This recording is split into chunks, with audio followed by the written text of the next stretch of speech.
Hello दोस्तों, आज हम लोग क्लास 7th का हिस्ट्री पढ़ेंगे।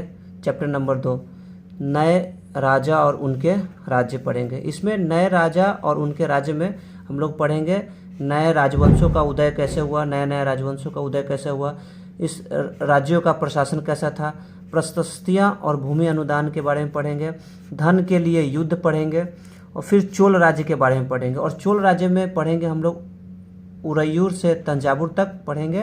फिर भव्य मंदिर कांस्य मूर्ति के बारे में पढ़ेंगे।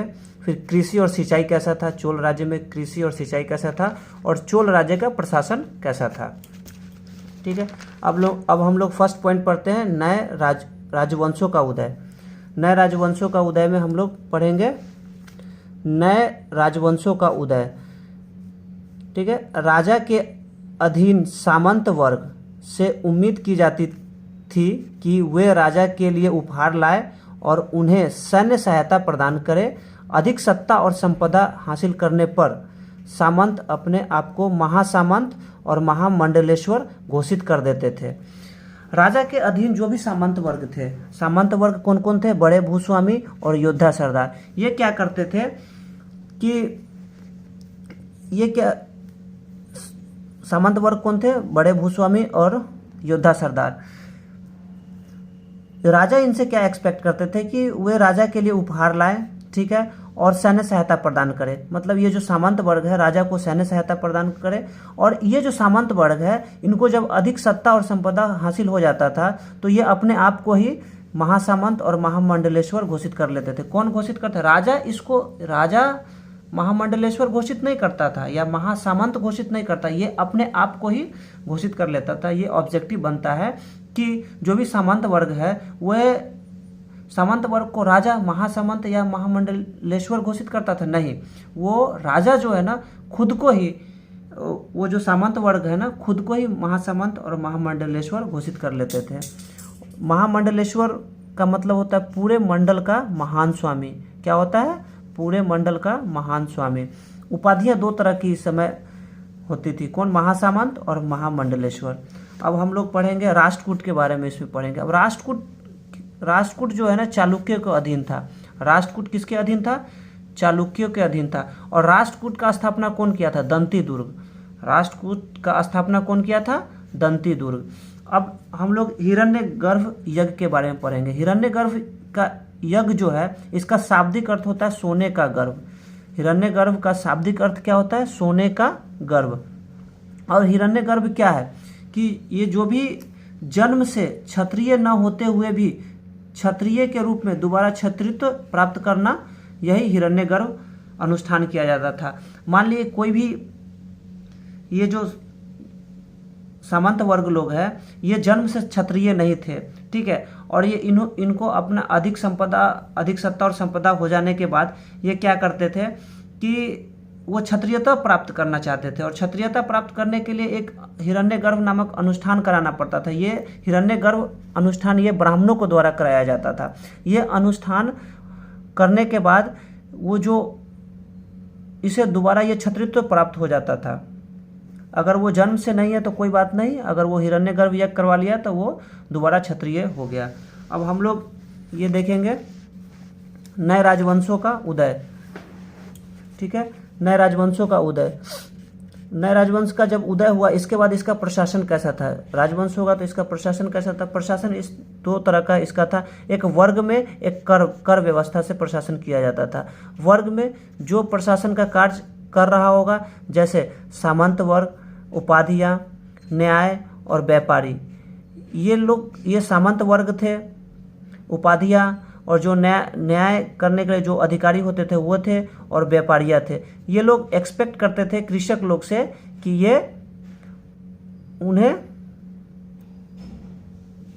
ये उस जो कृषक लोग थे इस पर अपना प्रशासन किया करते थे। और कर व्यवस्था दो तरह का होता था, एक वेट्टी होता था, कदीमाई होता था। वेट्टी ये चोल काल में जो होता है, चोल काल में कर का व्यवस्था, ठीक है, दो व्यवस्था है, वेट्टी और कदीमाई। वेट्टी जो कि जबरन शर्म कराया जाता था। वेट्टी का मतलब जिससे जबरन शर्म कराया जाता है वो वेट्टी कहलाता है। कदीमाई में क्या होता है? भू राजस्व होता है। कदीमाई में क्या होता है? भू राजस्व होता है। अब एक कलहन हम लोग देखेंगे। कल्हन में, कल्हन जो है ना, कल्हन द्वारा राजतरंगिणी लिखा गया, ठीक है। राजतरंगिणी किस में है? संस्कृत में लिखा गया है। राजतरंगिणी किस में लिखा गया? संस्कृत में लिखा गया। इस राजतरंगिणी में किस शासक के बारे में दर्शाया गया? इसमें कश्मीर के शासकों के बारे में वर्णन किया गया। राजतरंगिणी में किस शासक के बारे में वर्णन किया गया? कश्मीर के बारे में वर्णन किया गया। राजतरंगिणी कौन लिखा है? कल्हन लिखा है, ठीक है। अब हम लोग दूसरा पॉइंट देखेंगे, धन के लिए युद्ध, ठीक है। क्या देखेंगे? धन के लिए युद्ध। धन के लिए पहला कन्नौज, कन्नौज देखेंगे, त्रिपक्षीय संघर्ष देखेंगे। ये कन्नौज क्या था? कन्नौज जो ना, कन्नौज गंगा घाटी के किनारे समृद्ध शहर था। कन्नौज एक कहाँ था? गंगा घाटी के किनारे था, और जो कि एक समृद्ध शहर था। इसके लिए त्रिपक्षीय संघर्ष हुआ। इसको जीतने का हर कोई शासक चाह रहा था। जैसे गुर्जर प्रतिहार, राष्ट्रकूट और पालवंशों के शासक सदियों तक कन्नौज के ऊपर नियंत्रण को लेकर आपस में लड़ रहे थे। इस लड़ाई में 3 पक्ष थे, इसलिए यह त्रिपक्षीय संघर्ष कहलाता है। त्रिपक्षीय संघर्ष क्यों बोलते हैं? क्योंकि इसमें 3 पक्ष थे। पहला पक्ष थे गुर्जर प्रतिहार, दूसरा राष्ट्रकूट और तीसरा पालवंश थे। ये तीनों एक क्षेत्र कन्नौज के ऊपर नियंत्रण करने के लिए आपस में लड़ रहे थे। यही त्रिपक्षीय संघर्ष कहलाता है। कन्नौज जो गंगा घाटी के किनारे था, काफ़ी समृद्ध शहर था। अब हम लोग देखेंगे आखिर मंदिरों पर आक्रमण क्यों होता था उस समय।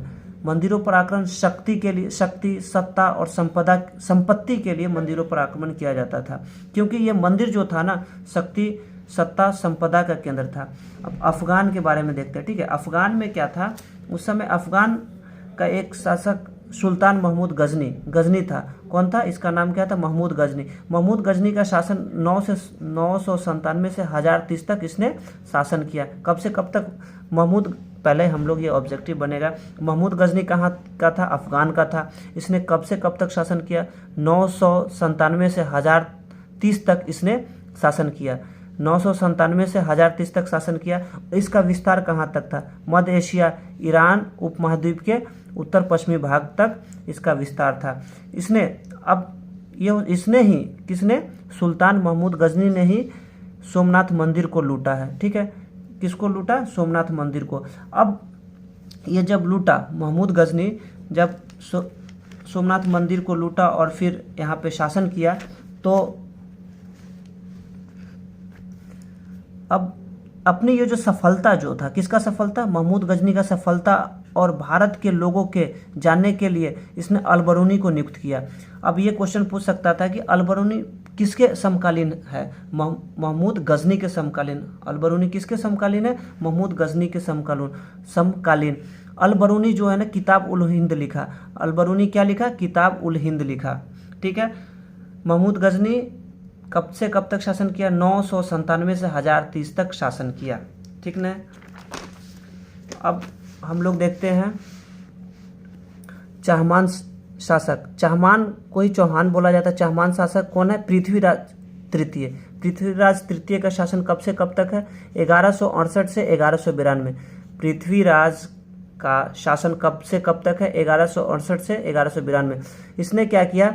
जिसने सुल्तान मोहम्मद गोरी अफगान शासक को 1191 में तराइन के युद्ध में हराया, लेकिन दूसरी ही साल 1192 में उसके हाथों हार गया। मतलब ये पृथ्वीराज चौहान जो है ना, पृथ्वीराज चौहान, इसका शासनकाल 1168 से 1192 तक था। इसने तराइन का युद्ध लड़ा। तराइन का पहला युद्ध, तराइन का दूसरा युद्ध। तराइन का पहला युद्ध में मोहम्मद गोरी और पृथ्वीराज चौहान के बीच हुआ, जिसमें मोहम्मद गोरी को पृथ्वीराज चौहान ने हरा दिया। कब हराया? 1191। तराइन का पहला युद्ध 1191 में हुआ और तराइन का दूसरा युद्ध 1192 में हुआ, जिसमें 1192 में मोहम्मद गोरी ने पृथ्वीराज चौहान को हरा दिया। अब देखते हैं इसका भूमि अनुदान कैसा था, ठीक है।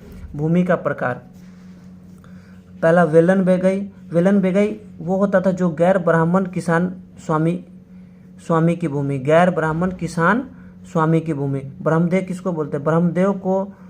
ब्राह्मणों को उपहार में दी गई भूमि। ब्रह्मदेव क्या होता है? ब्राह्मणों को उपहार में दी गई भूमि। शाला भोग मतलब किसी विद्यालय के रख रखाव के लिए भूमि। शाला भोग मतलब किसी विद्यालय के रख रखाव के लिए भूमि। देवदान या तिरुनम कन्नी, ठीक है। ये देवदान का मतलब होता है मंदिर को उपहार में दी गई भूमि। देवदान क्या होता है? मंदिर को उपहार में दी गई भूमि। पलिचंदम, पलिचंदम क्या है? जैन संस्थानों को दान दी गई भूमि। पलिचंदम क्या है? जैन संस्थानों को दान में दी गई भूमि। अब हम लोग चोल वंश के बारे में पढ़ेंगे, ठीक है। चोल वंश के बारे में पढ़ेंगे। चोल वंश में क्या देखेंगे? पहले ये जो कावेरी डेल्टा का क्षेत्र है ना, कावेरी डेल्टा का क्षेत्र क्या था कि कावेरी डेल्टा के क्षेत्र में एक समूह का शासन हुआ करता था। समूह का शासन, उसका जो मुखिया था मुट्रियार था, और ये जो मुट्रियार था पल्लव राजाओं के समान था। मुट्रियार था किसके समान? पल्लव राजाओं के समान था। इसके ऊपर विजयालय ने इसको हरा कर किसको? मुट्रियार को कावेरी डेल्टा क्षेत्र पर कब्जा कर लिया और चोल वंश का स्थापना किया, ठीक है। चोल वंश का स्थापना किया, ठीक। कावेरी डेल्टा में मुट्रियार परिवार की सत्ता थी। कावेरी डेल्टा में किसकी सत्ता थी?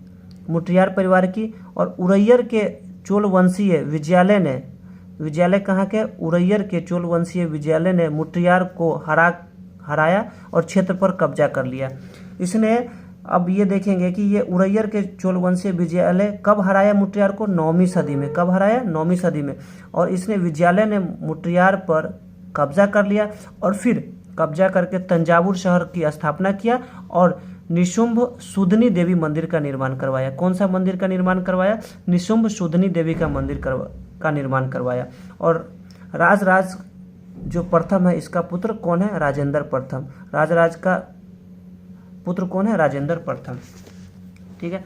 अब हम लोग देखते हैं राज प्रथम। राज प्रथम 985 में राजा बना। राज प्रथम राजा कब बना? 985 में बना। और जो राज प्रथम था शक्तिशाली चोल शासक था। ये क्वेश्चन पूछ सकता है कि शक्तिशाली चोल शासक कौन था? शक्तिशाली चोल शासक कौन था? राज प्रथम था। और ये राज प्रथम राजा कब बना? 985 में बना। और इसका राज प्रथम का पुत्र कौन था? राजेंद्र प्रथम, ठीक है। राजेंद्र प्रथम क्या किया? इसने गंगा घाटी, श्रीलंका तथा दक्षिण पूर्व एशिया के देशों पर हमला किया। कहाँ कहाँ हमला किया? गंगा घाटी में हमला किया, श्रीलंका पर और दक्षिण पूर्व एशिया पर हमला किया। और इस अभियान के लिए इसने जल सेना भी बनाई। जल सेना कौन बनाया? राजेंद्र प्रथम बनाया। अब हम लोग देखते हैं चोल कांस्य प्रतिमाएं संसार की सबसे उत्कृष्ट कांस्य प्रतिमाओं में गिनी जाती है। संसार की सबसे कांस्य प्रतिमाओं में गिनी जाती है कौन सी? चोल कांस्य। इसमें ये कांस्य प्रतिमाएं कौन कौन होती थी? कांस्य प्रतिमाएं देवी देवता की इसमें बनाया जाता था और भक्तों को भी बनाया जाता था। अब इसका कृषि और सिंचाई कैसा था, ठीक है।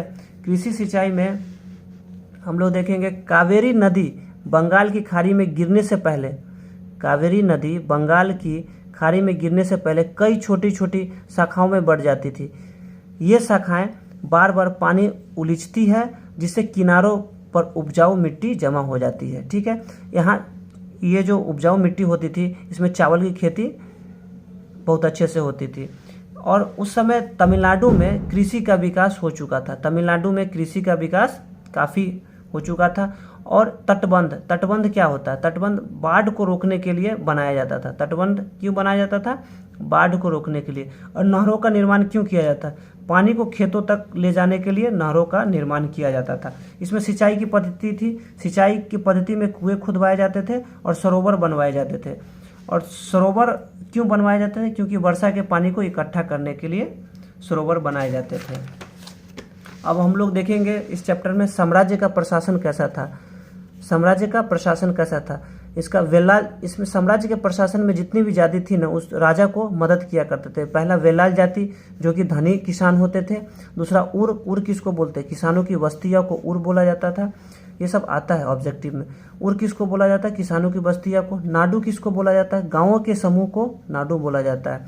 मूवेंद वेलम किसे बोला जाता है? जो कि 3 राजाओं को सेवा देने वाले को मूवेंद वेलम बोला जाता है। मूवेंद वेलम या अरेयार। नगरम किसको बोला जाता है? व्यापारियों के समूह को नगरम बोला जाता है। व्यापारियों के समूह को क्या बोला जाता है? नगरम बोला जाता है। जो 3 राजाओं की सेवा देने वाला होता है उसको मूवेंद वेलम बोला जाता है। और गाँवों के समूह को नाडु बोला जाता है। और किसानों की बस्तियों को उर बोला जाता है। और जो धनी किसान है उसे वेलाल जाति के जो धनी किसान हैं वो भी राज्य के प्रशासन में मदद करते थे। ठीक है, थैंक यू दोस्तों।